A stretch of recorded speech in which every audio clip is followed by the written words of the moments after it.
Agora eu estou ao vivo. Viva! Vamos cantar. Vamos iniciar cantando. Boa noite, meu povo. Não há ninguém ainda, não há ninguém na sala. Estamos esperando ansiosamente aqui o início. Continue. Estamos informando seus seguidores que você tá. Então informe o Instagram. O Instagram está informando. Ah, entrou você. Ó, entrou você. Tem alguém na sala? Vou acenar. Ó, Karine entrou na sala também. Dilma enviou uma solicitação para participar do seu vídeo ao vivo. Vamos lá, vamos entrar. Acenar Karine. Acenar Dilma. Dilma? Que Dilma? Ah, é a Dilma. Deixa eu ver. Entrar ao vivo. Boa noite, Karine. Boa noite, bem-vinda. Bem-vinda nessa noite. Olá, Marlon. Marlon entrando também. Oh! Que bom, que bom. Chegou a Dilma, Karine, tá por aí. Capitu Moderna, boa noite. Você consegue ver daí também? Nádia, aê. Você consegue ver daí também quem tá entrando? Consigo sim, Rômulo. Capitu Moderna é minha colega Aline. Aline! Eu enxergo muito mal, viu? Vamos... Aline, querida. Karine, querida. Marlon, querido, da Roda de Leitura. Boa noite, Nádia. Nádia da turma também lá do Estúdio Admo, faz atriz também, teatreira. Ai, que maravilha. Marlon, boa noite, Marlon. Bom, vamos... Ó, Edilene Cruz. Boa noite, Edilene. Boa noite. Dilma, vamos começar cantando então, que a gente faz melhor? Vamos de Alegrando. Eu não sei se você conhece essa. Vamos ver. Vou começar a cantar e também quem estiver daí vendo do seu telefone. Sérgio! Ó, Sérgio, boa noite. Quem estiver daí vendo também, vocês cantem juntos. Beleza? Vambora. Meu coração, não sei porquê, bate feliz quando te vê, e os meus olhos ficam sorrindo e pelas ruas vão te seguindo, mas mesmo assim foge de mim. Vai! Ah, se tu soubesses como eu sou tão carinhoso e muito, muito que te quero, e como é sincero meu amor, eu sei que tu não fugirias mais de mim. Vem, vem, Vem, vem, vem, vem sentir o calor dos lábios meus, à procura dos teus. Vem matar essa paixão que me devora o coração, e só assim então serei feliz, bem feliz. Evoé! Começamos como começamos o Sopa de Letras há mais de uma década, né? Cantando. É assim que a gente começa, há mais de uma década, o Sopa de Letras, né? Cantando Minha, Meu Coração, Não Sei Porquê.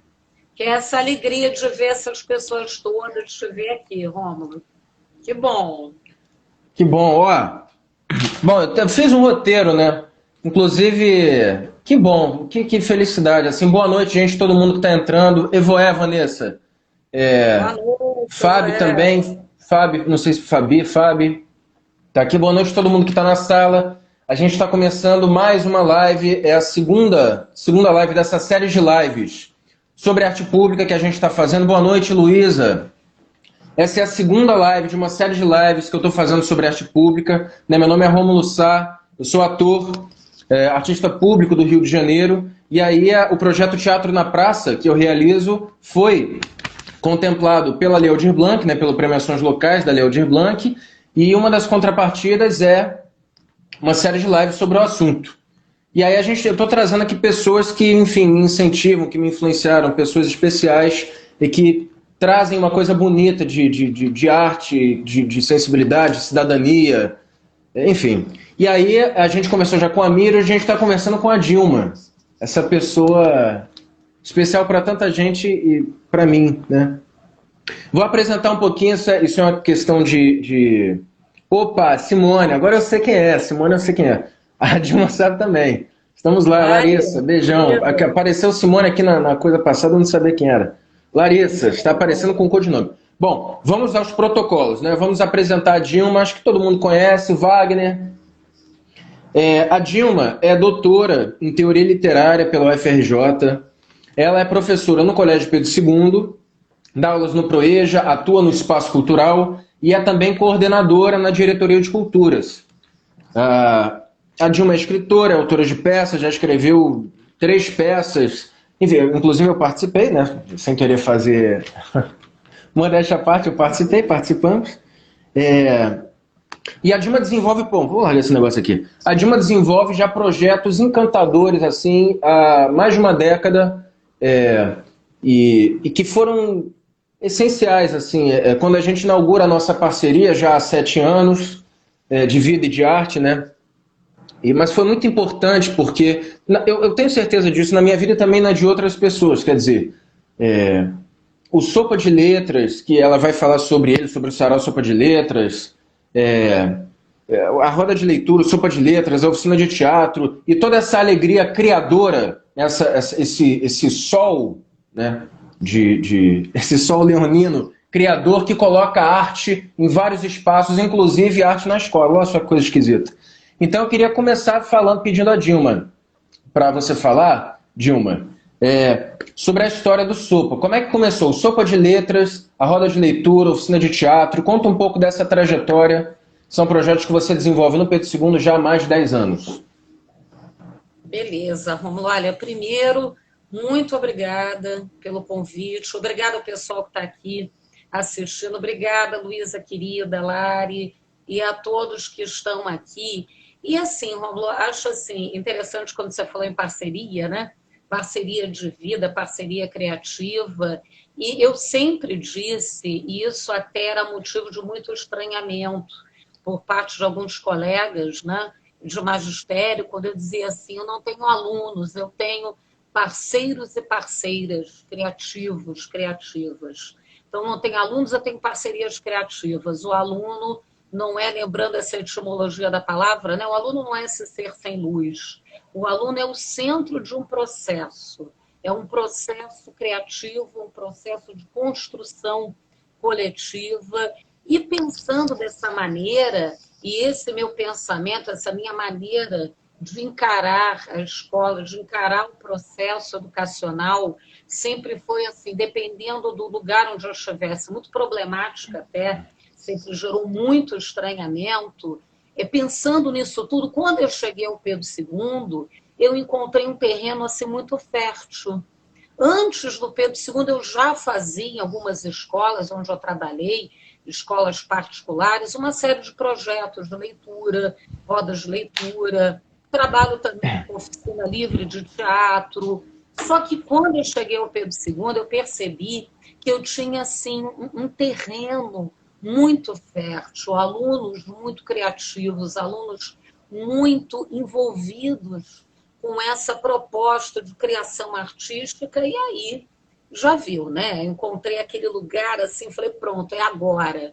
Agora que eu vou conseguir realmente que esses projetos sejam colocados de fato em prática de maneira mais efetiva e dentro de uma escola pública. O que para mim eu considero assim, é algo fundamental que a gente entenda. E eu estou tentando ler os comentários, eu não consigo, que eu falo, ele ainda por cima enxergo mal. Mas, assim, isso que você falou, Rômulo, né? Como é que começou a trajetória? É interessante que, primeiro, ainda há pouco, na roda de leitura, eu falava que a literatura é a arte de construir pontes. Uma pessoa até me perguntou como é que eu consigo interpretar um texto melhor? Como é que eu consigo ler o texto criticamente? Aí eu lembro do nosso querido Paulo Freire. A leitura do mundo precede a leitura do texto. Então, tudo que precedeu esse trabalho com sopa de letras, com a roda de leitura no Pedro II, tudo isso está muito assim, há uma ligação muito íntima entre todos esses projetos e um projeto de vida meu e uma visão que eu tenho de mundo que, de alguma forma, consegue conectar todas essas esferas da minha vivência pessoal, da minha vivência dentro do coletivo. Então, o que deu origem mesmo a todos esses projetos foi a ideia da roda de leitura.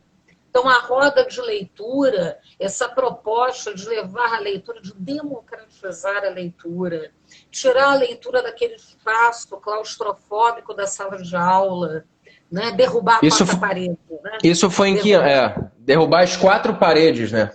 Isso foi em que ano?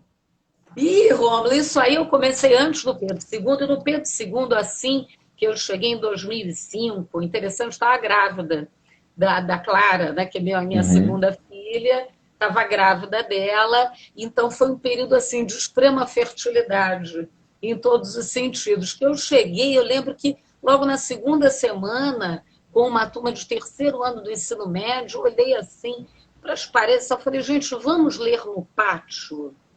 Em outras escolas eu já trabalhava com essa proposta de leitura, de sair desse espaço claustrofóbico da sala de aula e ir para o... E eu acho que caiu. Cortou um pouquinho. Acho que a internet... Ô, Dilma, tá me ouvindo? Oi, olha, eu vou acho que a sua internet caiu um pouquinho. Você falou você estava falando que você saiu das 4 paredes e aí foi para o pátio. Eu me lembrei até que pátio... Não, fala, perdão. E fui para o pátio. Aí, nessa ida para o pátio, começou toda uma movimentação em torno do projeto da Roda de Leitura, que é um projeto interdisciplinar, quer dizer, ele não trabalha só com texto literário, é a literatura e o texto literário que deflagra esse processo de construção de uma visão crítica, de uma leitura de mundo que tem no texto literário esse pontapé inicial. Então, começou com a roda de leitura no meio do pátio, dali alunos de outras séries, de outras turmas, começaram a se interessar por aquele encontro, né, com o texto literário, com a poesia. Aí já veio logo a ideia do Sopa de Letras, que é esse sarau que mistura teatro, literatura, música. Professora, vamos fazer no meio do pátio o sarau? Vamos chamar outras turmas? Vamos chamar alunos de outros campi? Dali, uma coisa foi puxando a outra. Então... Dali veio a ideia da oficina livre de teatro, e aí aquela história... Mas isso só nos anos assim... Isso só nos anos que eu já sei, que eu já conheço, mas só falando também para ter a gente mais ter uma noção temporal, assim. Em 2007, que eu saiba, assim, em 2007 vem a roda de leitura que você faz no pátio, e o Sopa começa em 2008, não é isso? Isso. O Sopa, a roda de leitura começou em 2007. O Sopa de Letras começou em 2008 e em 2010 nós começamos com a oficina livre de teatro no campus centro do Colégio Pedro II. E em 2014 eu pedi transferência para o campus Tijuca 2. E foi aí, né, que eu te conheci, foi aí que eu conheci esse grupo também maravilhoso da Tijuca, e formamos o grupo de teatro Fazendo o Quê? Então, é importante, resgatando o comecinho da minha fala, é importante que as pessoas entendam que há uma ligação entre esses projetos. Ninguém tem um projeto na educação que esteja desconectado de um projeto de vida, percebe? De uma visão do que é, uma visão maior do que é a educação, do papel do educador na sociedade.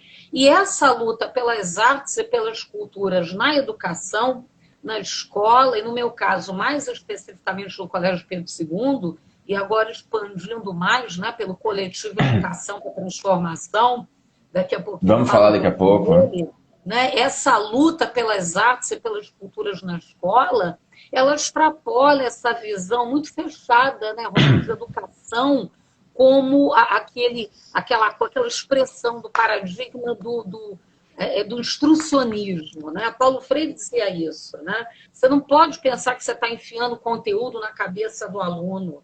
Você tem que pensar que o aluno ele é o centro desse processo.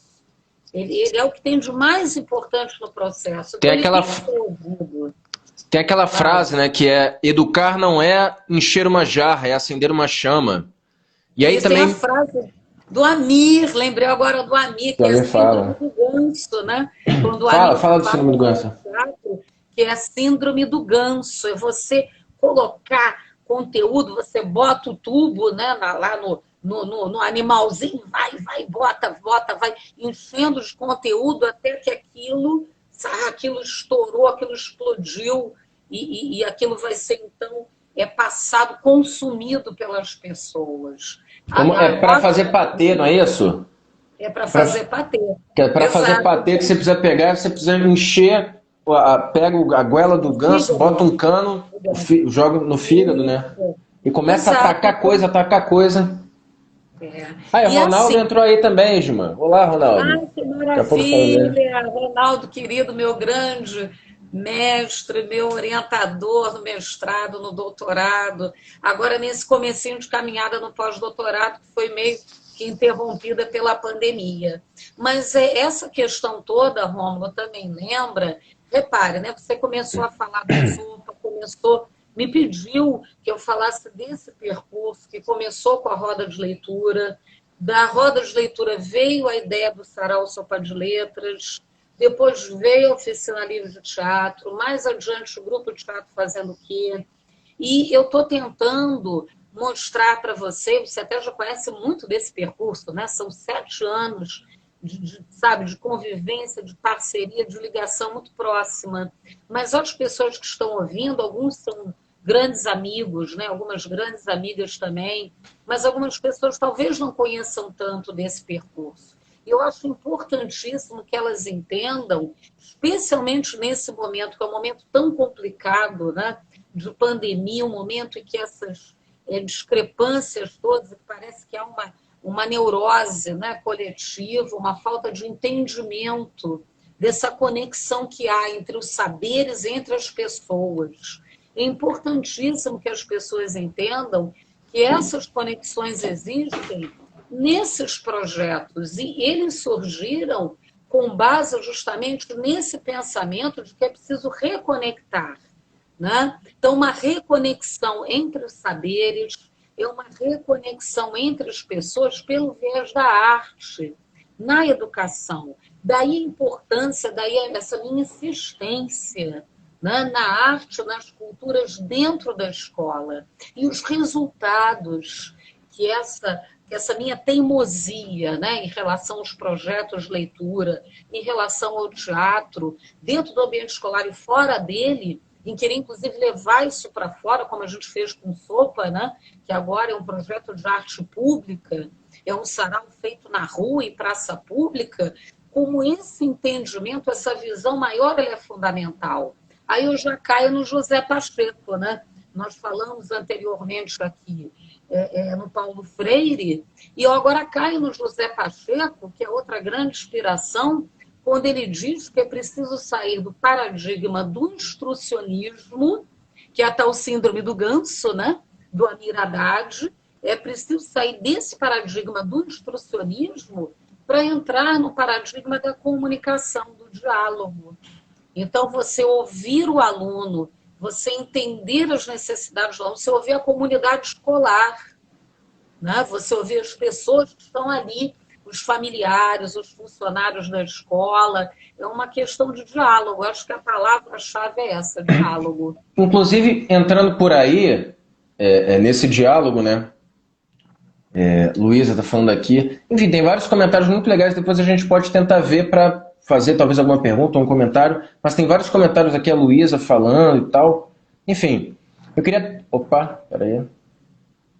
Eu queria trazer uma questão que tem a ver com o que você já está falando, que sempre me chamou a atenção, que é o seguinte: no seu trabalho eu percebo uma diferença, porque há modos de fazer, quando a gente fala arte e educação, eu poderia te perguntar, Dilma, como a arte pode melhorar a educação, por exemplo? Em que medida a arte consegue ajudar na educação? Isso é um modo de ver. Essa pergunta faz sentido e é interessante, né? Porque há respostas para ela.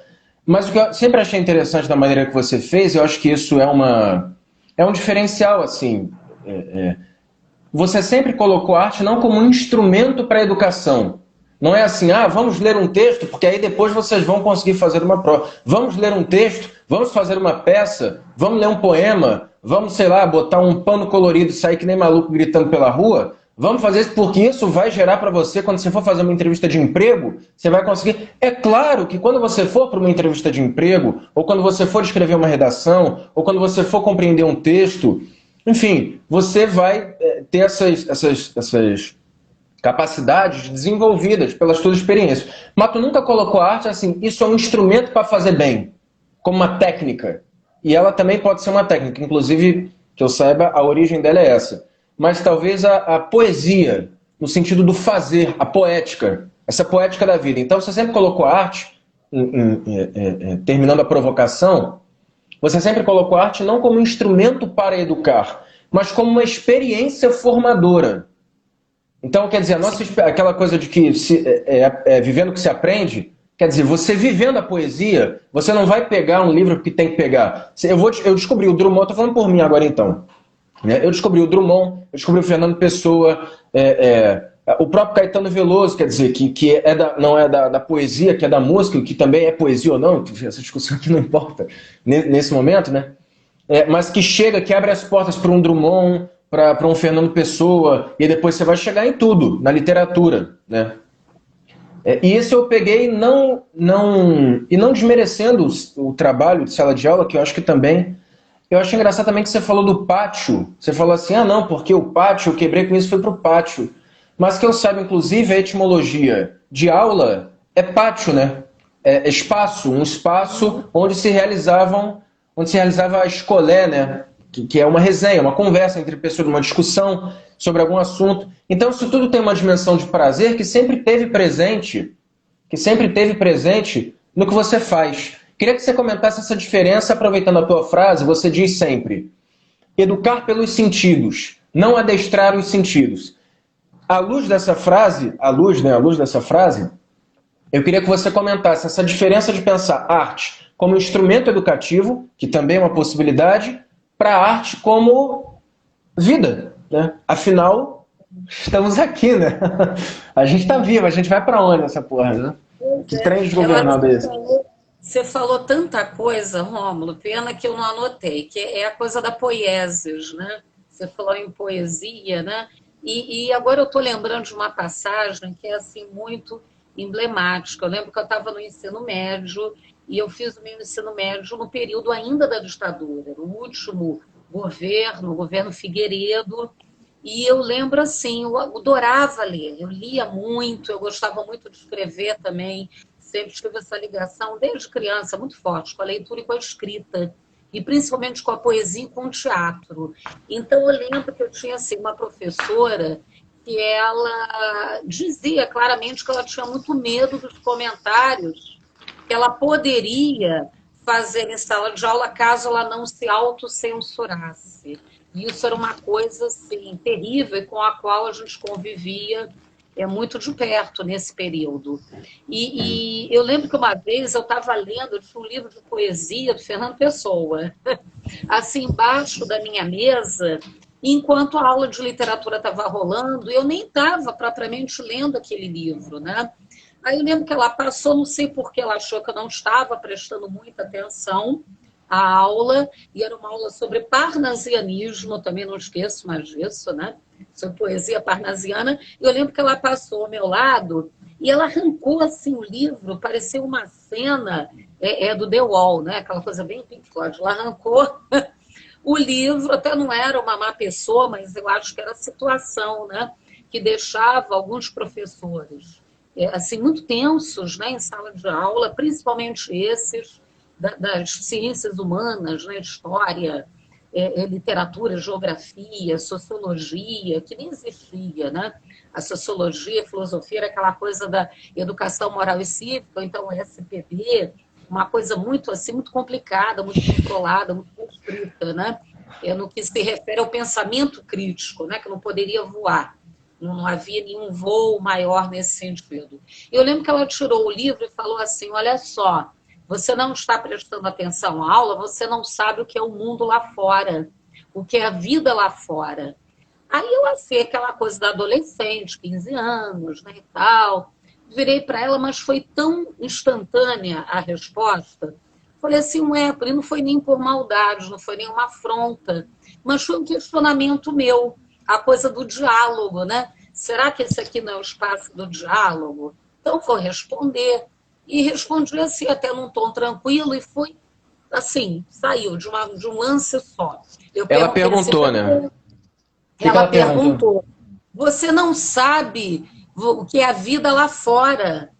Como quem diz, você não está prestando atenção à aula e tal, está lendo Fernando Pessoa? Não é, professora, mas então não há vida aqui dentro? É claro que eu fui expulsa de sala, né? Naquele contexto todo, aquilo gerou assim, né? Um certo desconforto, depois conversei com ela, enfim. Mas aquilo me marcou muito. Eu mesma fiquei tentando entender o que eu queria dizer com aquela minha colocação. A vida aqui dentro, a vida dentro da escola, a vida que há nas leituras. E como o teatro, quando você fala, né? Quer dizer, a arte não como um instrumento para você ensinar melhor, para você educar melhor no sentido da melhor compreensão de um conteúdo programático, mas sim a arte na construção de uma cidadania sensível, como eu costumo dizer, plagiando um pouquinho aí o Caetano Veloso, né? Na construção de uma feliz cidadania. Tem um fragmento do Paulo Freire, no prefácio ao livro Alunos Felizes, do George Snyders, em que ele diz assim, Paulo Freire, nesse prefácio, ele diz que a escola tem que ser o espaço da alegria. O tempo que o aluno passa na escola não pode ser um tempo de enfado, um tempo chato, um tempo pesado. Não pode ser só o tempo do pragmatismo. Ler é maçada, estudar é nada. Sim, Fernando Pessoa. Não pode ser um tempo desprovido de exercício da cidadania, de diálogo e de sensibilidade. Então, eu vejo nessa possibilidade de construção de uma cidadania crítica e sensível, aí sim, a construção de um ensino que é mais do que o ensino humanístico, que é o que o Pedro II afirma, né? Nós aqui temos um ensino humanístico, é um ensino mais do que humanístico, é um ensino humanizado, sabe? E é disso que a gente está precisando mais do que nunca, entendeu? É fazer de autores como um Krenak, por exemplo, né? Que diz que está na hora da gente entender dessa percepção, dessas várias dimensões do aprendizado de maneira muito clara. A gente tem que sair desse instrucionismo, a gente tem que sair desse esquema de exploração, desses traumas próprios da colonização, desse processo tão brutal, né? Dessa coisa de matriz assim, patriarcal, brutalizada, violenta, e que não percebe a existência do outro. E se esse outro é o aluno, nossa, isso aí tem ou o próprio professor ou professora, né? Porque também, sim, do outro lado existe, sim, quer dizer, não é só o aluno que é... Sim. Né? É a comunidade escolar como um todo, é o diálogo. É a sociedade, né? Aquilo ali é um micromundo, né? A vida ali dentro também, né? É você colocar... É a roda de leitura, né? É você ter todos numa roda, e numa roda você tem essa visão de todos que estão ali. Percebe? Então, quando eu lembro desses episódios, né, que eu vivi na escola, num momento tão complicado, que era esse momento da ditadura, um momento que os professores diziam, Dilma, cuidado com o que você escreve. cuidado com as suas redações, você lê muito, olha que você vai jogar. E hoje a gente perceber que em alguns momentos, né, não é uma impressão, uma percepção nítida de que há esse retrocesso, assim, como educadora e como pessoa envolvida com arte pública, você percebe que mais do que nunca é preciso democratizar o ensino. Essa democratização do ensino e essa construção de uma cidadania crítica e sensível pelo viés das artes e das culturas na escola, ela é urgente, ela é mais do que necessária. Ela é urgente. Eu que trabalho com alunos do ProEja, que são trabalhadores, são pessoas que agora, nessa situação de pandemia, a coisa ficou mais escancarada, sabe, Rômulo?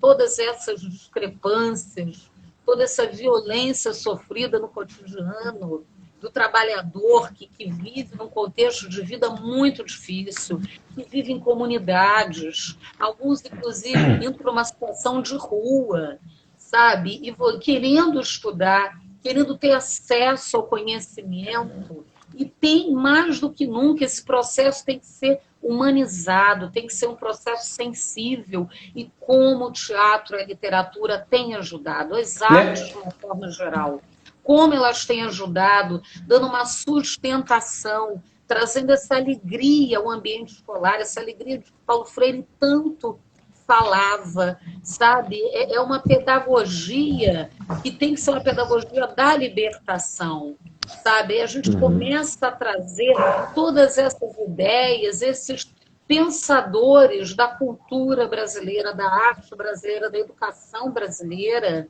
e alguns estão convivendo com a gente. O Amir Haddad é um grande exemplo, o Ronaldo, que está aqui na live, um grande mestre na literatura que também trabalha com teatro e que tanto me influenciou no ensino da literatura, nesse trabalho com literatura. Então está na hora da gente trazer todos esses autores, todos esses... Que somos nós, né, Dilma? Que somos nós. Que somos nós, são as pessoas que estão aqui agora nos comentários. E construirmos juntos essa ideia de coletividade, desse trabalho com círculos de cultura, mais uma vez Paulo Freire, né? O minifúndio, como diz Almir Haddad, eu preciso trabalhar no minifúndio, trabalhar nesses pequenos grupos e daí expandir, que está tudo em conexão. É que a sua fala vai falando e também vai me entusiasmando. O pessoal também deve, de repente, quem sabe, pode estar até vendo. Para mim não tá. O pessoal pode até estar vendo e de repente tá falando sozinho em casa, tá? Mas não tá falando sozinho, porque tá colocando aqui nos comentários, eu tô vendo aqui, ó. Posso ler alguns comentários? Eu não sei se tá todo mundo, mas algumas pessoas já falaram aqui. A Larissa falou, né? Derrubar as quatro paredes, educação, arte, poesia, prazer do povo. Luísa falou, linda luta, Dilma, de levar a arte e cultura para dentro da escola. Vinícius, pô, beijão. Mandou aqui um recado. Marcela. A V. Thaís Araújo também. Olá, não sei qual, não sei se é Thaís, vou chamar de Thaís. Luísa também falou aqui, mataram a educação novamente, isso é um déficit muito... complicado. Quem não tem acesso... Pois a Thaís está falando aqui, quem não tem acesso à internet. Então, acho que aqui minha mãe também está falando, alegria, isso, esses eventos de arte... Esses eventos de arte pública proporcionam momentos de muita alegria. As pessoas estão mais que nunca... Precisam mais do que nunca, as pessoas estão mais que nunca de se alegrarem e de se expressarem, né? As pessoas estão precisando disso. Thaís falando... Então a gente concorda, isso que você falou agora é muito... Thaís, isso que você falou agora me traz uma coisa assim, a educação, a saúde, a segurança pública, a ciência, tudo isso me parece que se junta naquilo que é a multiplicação da vida, né? Então, quer dizer, a vida não só a multiplicação da vida, mas a vida em transformação. O mundo em transformação. Espaço, quando a gente fala de espaço aberto também, né, falando um pouco de arte pública, quer dizer, você está dentro da sala de aula e não é um problema ter uma sala de aula. Eu agora falo dentro de quatro paredes, embora pelo nosso discurso, pela nossa conversa, meu coração e minha cabeça consigam se abrir para o mundo. E a gente consiga, pela linguagem, articular outras coisas e afetos e tal. Não é um problema isso. Mas na medida em que você tem um pátio bonito, como tem lá no centro, quer dizer, um espaço de beleza. É um espaço de beleza, um espaço de criatividade, de saúde, de inteligência, de harmonia, de alegria, de amor, de solidariedade, de valores de coletividade, né, de valores de você ver os outros como estão e não nada contra isso, que em algum momento pode ser necessário. Então, se isso é uma característica nossa humana, por que porra que isso não está acontecendo, né? Ou não acontece como deveria? Por que a gente... Porque, veja, você trouxe agora, falou de alunos e alunas e tal, e eu me lembrei, a gente até falou, quer dizer, isso não está só do lado do aluno, da aluna, está lá também do docente, do discente, está lá das pessoas que trabalham na escola, dos responsáveis. Vamos parar para pensar, gente. Isso é uma coisa obrigatória, não é isso? E eu acho até que deva ser pelas questões que a gente tem. Mas de que outros modos isso pode acontecer? Quer dizer, quem determina? Porque senão a gente começa a achar que as coisas que existem, lembrando Brecht, né, nada deve parecer natural. Nada deve parecer natural. Sabe? A escola não existe como chove. Chove porque chove. Assim é. Né? No nosso planeta aqui, você tem uma determinada condição, sei lá, bioquímica, físico-química, que faz chover em certos momentos.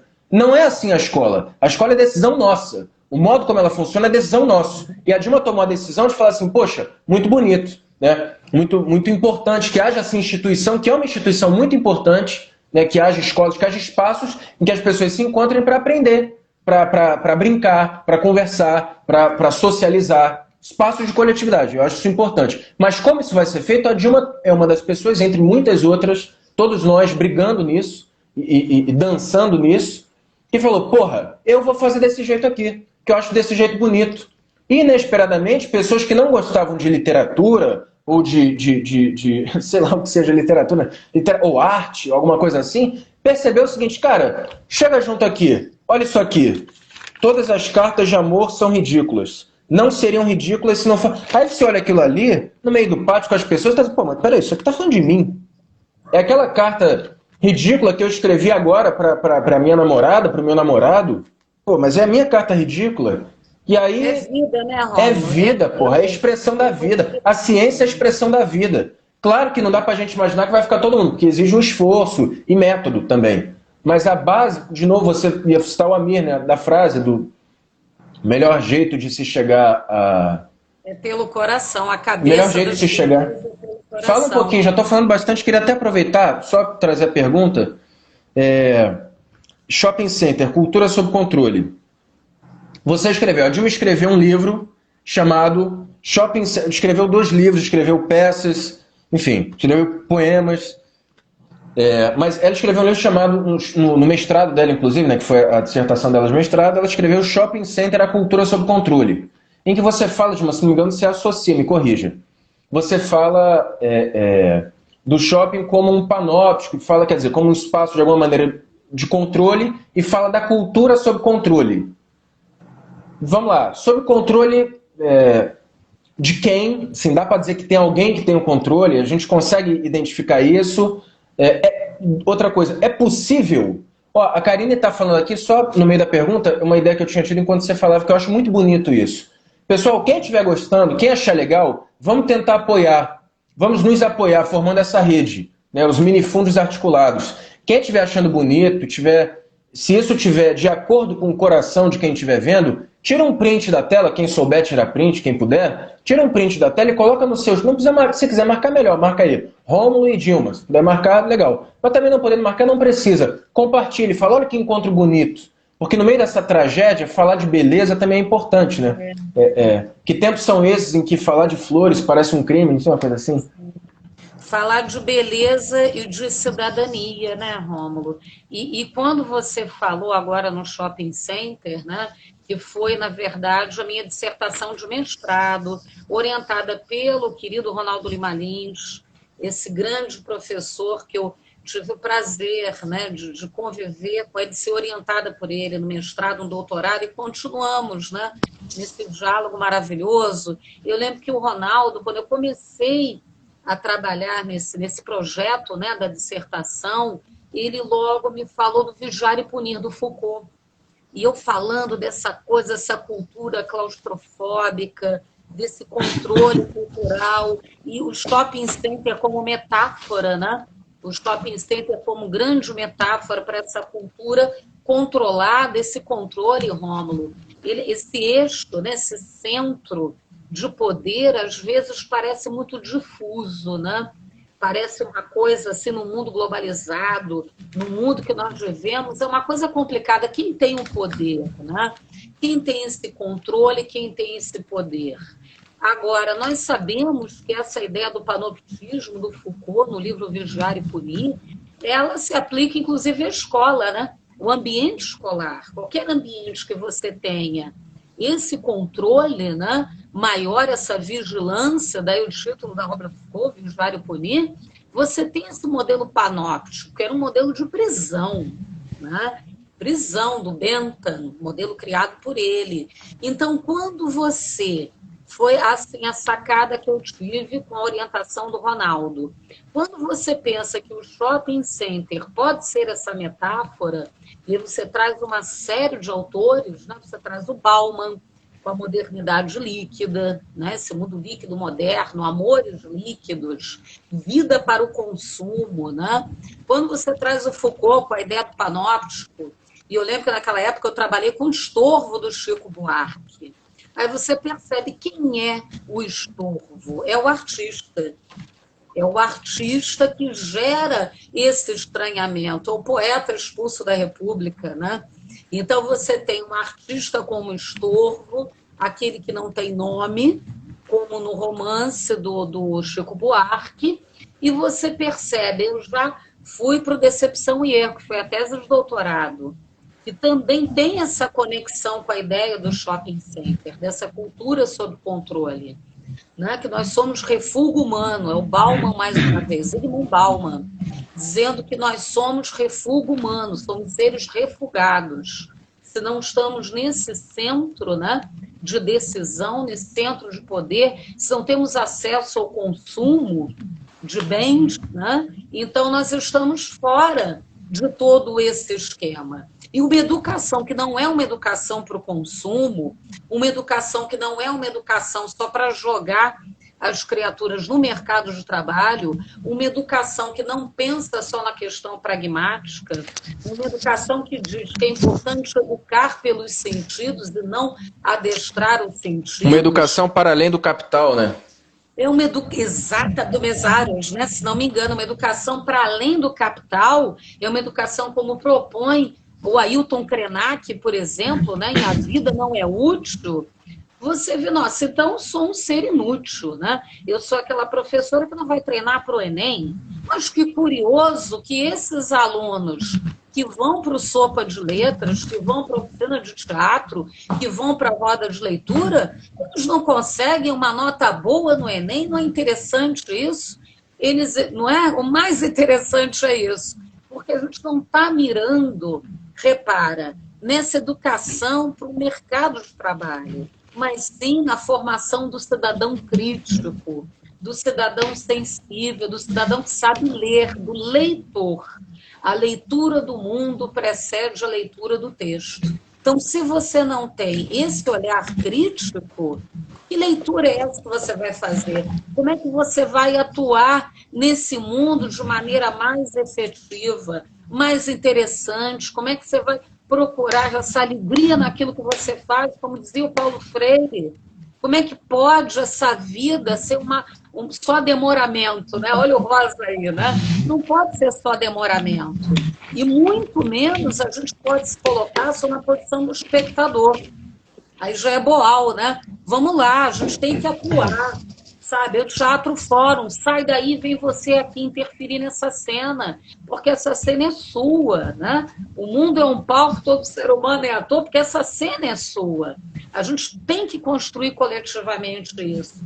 Tem que entender que a escola é esse espaço de construção coletiva, de exercício da cidadania. E a gente começa a exercitar essa cidadania desde pequenininho, né? É a criança com 6, 7 anos começando lá a sua escolaridade. Vamos exercitar pelo teatro, vamos exercitar essa leitura sensível pelas artes, todas as artes, a música. Que inclusive não é novidade, né, Dilma? Inclusive isso não é novidade, né? Quer dizer, isso de alguma maneira já existe. Há vários jogos para educação infantil, que já educação pelo jogo. Já Muitos, tem, muitos. tá colocado. Mas Brincante, ser brincante, nós somos seres amorosos e seres brincantes, e a arte não é, você não pode ver o texto literário, ou a peça teatral, ou a partitura musical, ou a tela que você vai trabalhar com os seus alunos como um objeto de arte desconectado da sua vivência. Não existe objeto de arte, existe objeto de relação. É a Lígia Clark, acabei de falar isso na roda de leitura. Não há objeto de arte, há sempre objeto de relação. Então, se não há o diálogo, não há relação. Então, como se a própria arte se coloca dessa maneira nas nossas vidas, como que nós, educadores, vamos nos colocar de outra forma que não seja dialógica? Aí alguém falou aqui do lúdico, né? Mas falou que está na BNCC, na Base Nacional. Isso, na base, exatamente. Então, o lúdico, nós somos seres brincantes, somos seres dialógicos, seres que querem dialogar, seres que gostam, que tem essa questão do ritual que o teatro traz. E aí, voltando ao que eu falava, é como eu vou cair no decepção e erro, que foi a tese de doutorado. Quando eu digo que depois de uma sociedade de consumo, depois de uma sociedade do espetáculo, que nós temos hoje uma sociedade do confinamento. É um outro texto, também sob orientação do Ronaldo Lima Lins, em que eu falo da sociedade de confinamento, que olha só, não é? Estranhamente, como a coisa agora se materializou nesse nosso isolamento, nesse nosso confinamento, na peça Cyberfagia que você encenou maravilhosamente bem, junto com Larissa, que está aqui, Sérgio Fiuza, nessa outra fase, né? Na fase virtual do nosso teatro, como a coisa, né, da cyber, aquela ideia da cyberfagia se materializou, se concretizou, uma materialização da coisa, tão que eu não digo nem que é irônica, porque só poderia dar nisso, né? Esse nosso pensamento é sempre muito assim, muito belicoso até, né? É a guerra contra o vírus, é a guerra contra a natureza. Aí você tem o desmatamento, você tem essa visão não das redes, né? Não da convivência em redes, dessa troca e de preservação do próprio ambiente, né? do espaço em que a gente vive, que é o planeta Terra. Então, essa educação voltada sempre para essa visão muito pragmática de exploração, uma educação colonizada, né? Que muitas vezes não tem grande relação com a cultura brasileira, que tem matrizes interessantes, matrizes que a gente tem que trabalhar, que a gente tem que explorar para entender melhor. Que já aparecem, né? Que já aparecem. Oi? Não, que matrizes que já aparecem na sociedade, que muitas vezes não são... A gente está falando, de alguma maneira, chovendo no molhado, mas é porque tem que se repetir, né? Tem uma coisa também que é legal, que até volta àquela outra pergunta, que é, o que você está trazendo me passa o seguinte: você tem um objetivo, a impressão que dá, a gente até já conversou sobre isso uma vez, a impressão que dá é que esse projeto, daquilo que... Eu acho que você tem um projeto, querer executar e chegar ao final é importante, mas a gente, nessa tentativa de aumento de produtividade, do aumento, quer dizer, que a sociedade como um todo, que o nosso projeto vai lá, moderno, essas questões são mais complicadas, mas a ideia de que você, através de determinados métodos do desenvolvimento da tecnologia e da ciência, vai conseguir fazer com que todo mundo, com que se aumente a produtividade, e aí você consegue aumentando a produtividade, você faz mais coisas com menos recursos, e aí todo mundo, eu sinto como se a gente estivesse num trem, botou o trem está ficando cada vez mais veloz, mais rápido, mais tecnológico, e eu não tenho ideia para onde a gente está indo. Mas não é nem aquela não ter ideia para onde está indo no sentido existencial, de dizer, quer dizer, a vida afinal, o sentido é você que dá. Nem isso. Está tão rápido que eu não consigo nem pensar nisso. E aí você traz é que agora são 10 para as 8. Eu queria fazer só... Vou passar 2 temas para você, que aí você amarra os 2 em 6 minutinhos e a gente encerra com música. Entrando nessa questão, você falou do shopping center, quer dizer, o shopping é um espaço fechado. Né? Há até shoppings abertos, mas mesmo shoppings abertos são espaços fechados. Existe a vantagem do espaço fechado. você geralmente não é roubado no espaço fechado. Você não pega chuva no espaço fechado. Mas, por outro lado, você tem menos encontros do que poderia ter. Então, há sempre uma balança. Existe sempre uma balança. Então, estamos no espaço fechado. Mas você também estava no espaço fechado da sala e foi para o espaço aberto do pátio. E agora saiu do espaço semiaberto, saiu do semiaberto e foi para o regime aberto, para a praça. Então eu queria que você associasse rapidamente, né, essa questão do espaço fechado, shopping center, espaço aberto, e trazendo também o Sopa na praça, na rua, e falando um pouquinho do Educação para Transformação, que é o grupo que a gente tem. É o coletivo que nós temos. Essa ida, Rômulo, do Sopa de Letras, né? Ele saiu da escola e ele já acontecia no pátio, quer dizer, num ambiente aberto, né? Não era numa sala, não era no teatro, não era no auditório, mas no pátio para poder alcançar os alunos. Pelo menos alunos de 2 turnos, quando era na hora do almoço. Daí o nome Sopa de Letras, né? O nome veio daí. E depois no Proeja. Então, desde que eu comecei a trabalhar com o Proeja em 2015, que é esse grupo de alunos do Proeja, voltando àquela minha frase, né? Eu não tenho alunos, eu tenho parceiros criativos. O evento não é para o aluno, o evento é com o aluno. Eu sempre digo isso, o Sopa não é para o aluno, o Sopa é com o aluno. Então, essa construção coletiva do evento, é claro que ela provocou na gente essa vontade de expandir, mas ainda ir para a praça pública. Então, levamos o Sopa de Letras para a Praça Afonso Pena, é uma explosão de afeto, criatividade artística assim, tremenda, arte em todos os níveis, né? Teatro, literatura, artes visuais que tem a composição do cenário, do varal de poesia. Então, assim, essa nossa ideia, na verdade, ela foi assim, um pouco que interrompida, né? Bloqueada com a pandemia, porque a ideia era levar o Sopa de Letras para uma praça próxima a cada campus do Colégio Pedro II. Então, todos os campi seriam contemplados com o Sopa numa praça próxima. Por exemplo, São Cristóvão, na Feira de São Cristóvão. A ideia era essa, levar o Sopa para a Feira de São Cristóvão. Em Realengo, Praça do Canhão, que fica ali praticamente em frente, né, ao campus Realengo. Então, a gente ia procurar uma praça perto de cada campus, como na Afonso Pena era, né? Perto do campus Tijuca, e daí expandir. Isso, claro, tem uma conexão, assim, total, né? Com a ideia de arte pública do Amir Haddad, né? E nós fazemos parte desse grupo de arte pública, está o Wagner aqui, nosso amigo que também faz, que é um grupo que batalha justamente por isso, né? Pela arte, pela democratização da arte, teatro, a música, a literatura, nesses espaços públicos.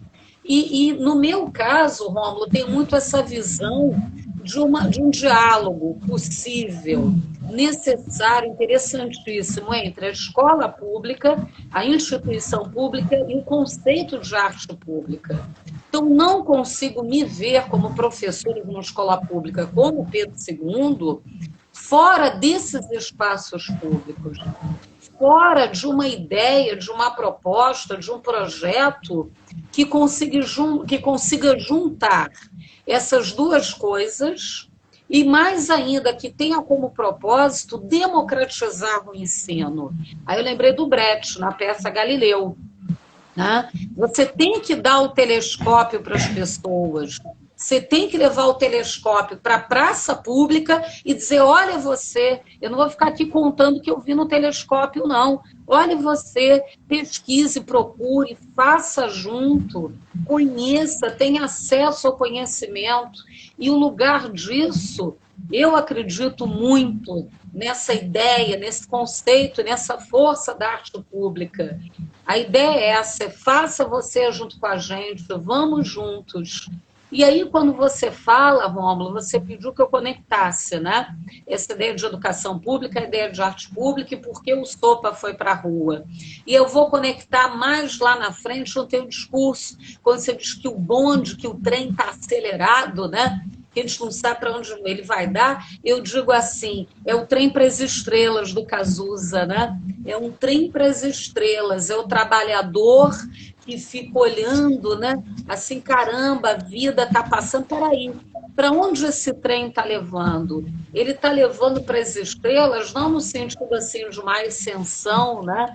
É de ordem metafísica, mas é uma ascensão em termos de sensibilidade, sabe? De sensibilidade, de percepção do mundo, de percepção do outro, de relação com o outro, de possibilidade de construção coletiva, de força.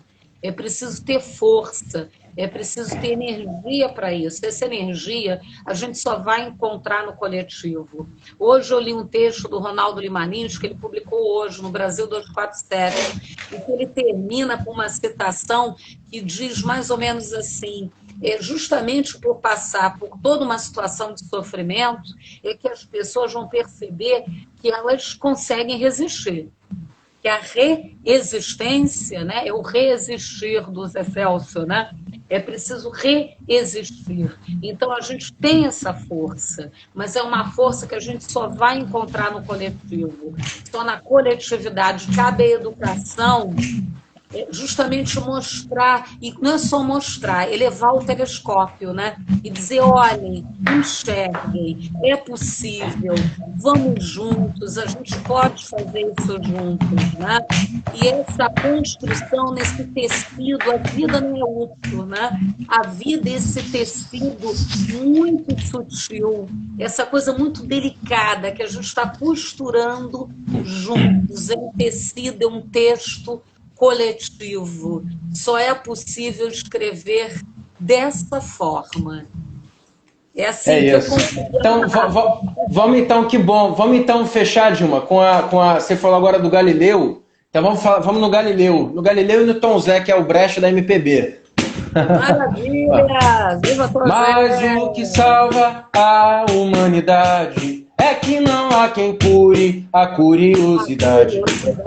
Mas o que salva a humanidade é que não há quem cure a curiosidade. A curiosidade inventou a humanidade no buraco da fechadura. É o buraco da curiosidade a cure. E agora a gente fecha com a clássica, não poderia ser outra.